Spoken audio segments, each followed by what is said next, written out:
Bismillahirrahmanirrahim. Assalamualaikum warahmatullahi wabarakatuh. Alhamdulillahirabbil alamin. Wassalatu wassalamu ala asrafil anbiya'i wal mursalin wa ala alihi wa sahbihi ajmain. Amma ba'du.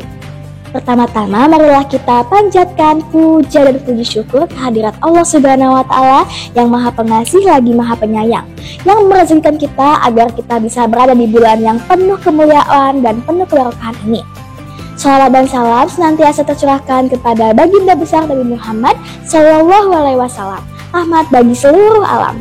Sahabat Cordova yang dirahmati Allah, pada kesempatan yang berbahagia ini saya akan menyampaikan kutub untuk menemani waktu sahur di Ramadan ini dengan judul Al-Kindi, sang empiris yang menggabungkan ilmu filsafat dan juga sains.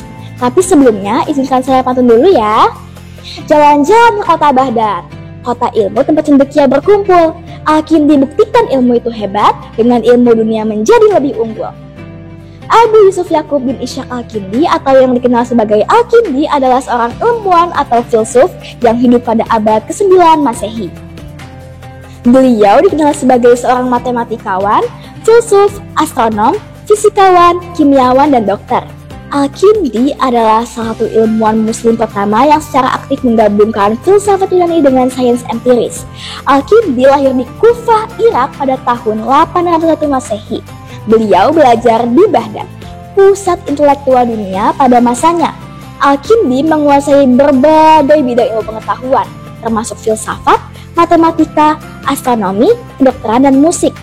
Kontribusi Al-Kindi dalam bidang ilmu pengetahuan adalah Al-Kindi memberikan kontribusi yang sangat besar bagi perkembangan ilmu pengetahuan. Beliau menuliskan buku tentang berbagai topik, termasuk filsafat, matematika, astronomi, kedokteran, dan musik. Dalam bidang filsafat, Al-Kindi dikenal sebagai seorang pemikir yang rasional dan kritis. Beliau berusaha untuk menggabungkan filsafat Yunani dengan ajaran Islam. Al-Kindi juga memberikan kontribusi penting dalam bidang matematika. Beliau menulis tentang aljabar, geometri, dan aritmatika. Dalam bidang astronomi, Al-Kindi melakukan observasi bintang dan planet. Beliau juga menuliskan tentang astrologi. Dalam bidang kedokteran, Al-Kindi menuliskan tentang berbagai penyakit dan pengobatannya. Beliau juga dikenal sebagai seorang ahli farmasi. Beberapa karya beliau yang paling terkenal antara lain adalah: pertama, Kitab Al-Falsafah Al-Ula atau buku filsafat pertama. Karya ini membahas tentang metafisika dan filsafat ketuhanan. Kedua, Kitab Al-Adwiyah Al-Muraqabah atau buku obat-obatan majmuk.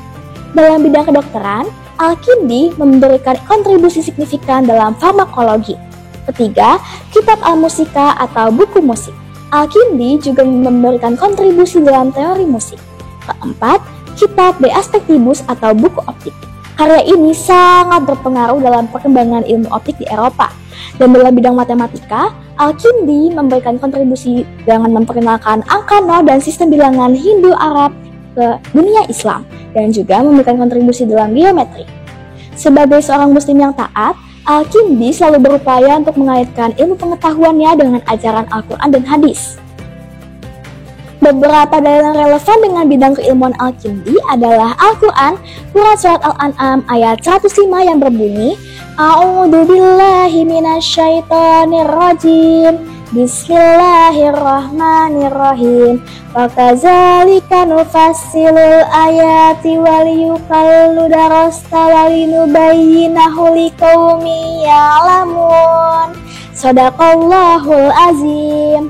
Yang artinya, dan demikianlah kami menjelaskan ayat-ayat itu supaya mereka, orang-orang musyrik, mengatakan, kamu telah mempelajari dari orang-orang Yahudi dan Nasrani, dan supaya kami menjelaskannya kepada orang-orang yang mengetahui.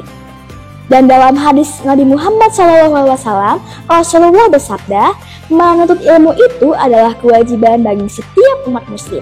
Hadis riwayat Ibnu Majah. Dalil-dalil ini menunjukkan bahwa Al-Quran dan hadis mendorong umat Islam untuk mempelajari dan memahami alam serta mengembangkan ilmu pengetahuan untuk kemajuan peradaban. Kesimpulannya, Al-Kindi adalah contoh ilmuwan muslim yang sangat berdedikasi terhadap perkembangan ilmu pengetahuan. Kontribusinya dalam berbagai bidang telah memberikan manfaat besar bagi umat manusia. Semoga kisah hidup dan karya-karya Al-Kindi dapat menjadi inspirasi bagi kita semua untuk terus belajar dan mengembangkan ilmu pengetahuan demi kemajuan umat manusia. Wallahul muwaffiq ila aqwamit thoriq. Wassalamualaikum warahmatullahi wabarakatuh.